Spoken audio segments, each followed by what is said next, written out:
reprochait beaucoup aux féministes d'être super énervées, on les qualifiait tout le temps d'hystériques, ce que je trouvais profondément injuste parce que je crois que la colère est toujours légitime. En tout cas, il faut toujours l'écouter et essayer de la comprendre.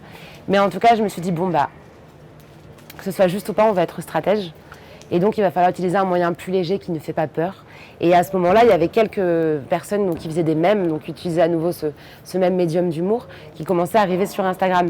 Et je me disais, mais attends, il n'y a que des mecs qui font ça. Puis je me suis dit, bah en fait, il y a peut-être une place à prendre parmi cet essor des mèmes qu'il y a actuellement.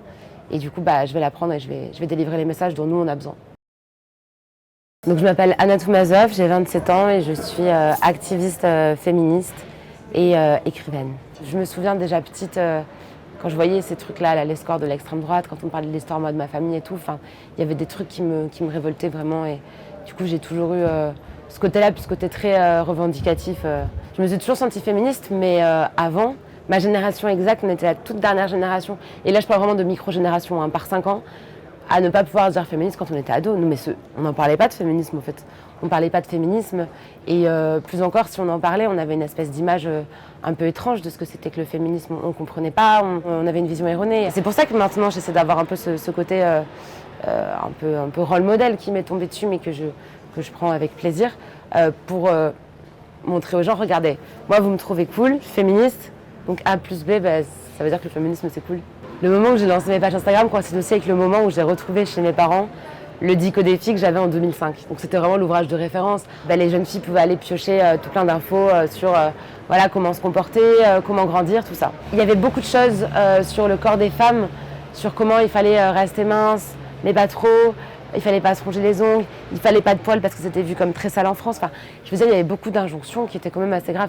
Et dans les éditions les plus récentes de ce truc-là, dans la dernière édition en 2018, il y avait carrément des conseils sur comment faire les exercices de fitness et compagnie. Enfin, je veux dire, c'est pas un truc à mettre entre les mains des ados. Enfin, déjà qu'à cet âge-là, t'es super complexé. Du coup, je me suis dit, bah, j'aimerais bien réécrire ça un jour. Enfin, il faut faire ça en fait. Et du coup, donc il y a 1 an et demi, je passe la barre des 100 000 abonnés sur le compte de Mème. Et là, bah, miracle, je reçois des appels de plusieurs maisons d'édition, plusieurs agents littéraires. Et à un moment donné, il y a un appel de chez Mango Édition, qui étaient les éditeurs du Dico des filles. Et du coup, en fait, ils me disent, voilà, nous, on a eu ce produit pendant des années, cet ouvrage de référence.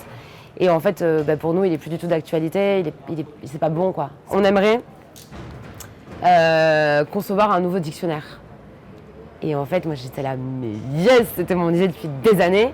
Moi, en fait, j'ai pas utilisé d'écriture inclusive pour tout plein de raisons. Et par contre, j'ai toujours parlé en langage très neutre, donc en langage épicène, en m'arrangeant pour qu'il n'y ait pas des tournures de phrases genrées, que tout le monde puisse se reconnaître dedans. Le but, que ce soit vraiment accessible, mais à tout le monde. Par exemple, dans le chapitre émotion, je parle de la colère, je parle de la tristesse. Mais du coup, ça induit clairement que les filles ont le droit d'être en colère ou que les garçons ont le droit d'être tristes. Parce que vraiment, je pense qu'il y a énormément de dégâts qu'on se serait évités si on avait dit aux garçons depuis leur naissance, tu as le droit de pleurer, tu as le droit d'être triste. Et voilà comment embrasser l'émotion et voilà comment la passer. Et pas juste en faire un déni, hop, je te mets dans un coin et je m'en occupe plus. Et puis, je vais transformer ça en frustration et en violence. J'ai voulu pouvoir offrir aux ados le dialogue que peut-être que moi, j'ai pas toujours eu avec ma famille. Mais là, je crois pas que ce soit moins militant au final, ce livre, parce que créer un militantisme du bonheur et de la gentillesse, ça crée une société où après les gens vont bien et veulent faire le bien. Donc ça, je trouve que c'est profondément important au niveau militantisme. Et oui, évidemment, il y a une vocation de grande sœur.